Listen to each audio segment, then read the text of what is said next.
Hi guys, in today's video I'm going to show you how you can add your own sound on TikTok. So first step you need to do is to open Play Store and search for the TikTok. So click on TikTok and you need to update TikTok application. As you can see my TikTok is up to date. Then you need to open TikTok and click on the plus icon in the bottom. Once you click on that, here you can see on the top option add sound. Click on that, click on this search icon and here you can see sounds option.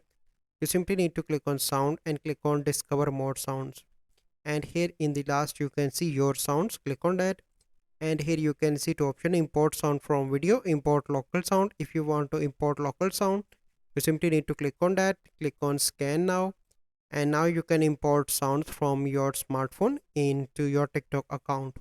So this is the process that you need to follow. Click on that and import one sound, and now you can see that a sound is imported. So this is the process. I hope you find this video helpful. If you find this video helpful, must like this video, subscribe to our YouTube channel for future videos. We'll see you in the next video. Thank you. Have a good day.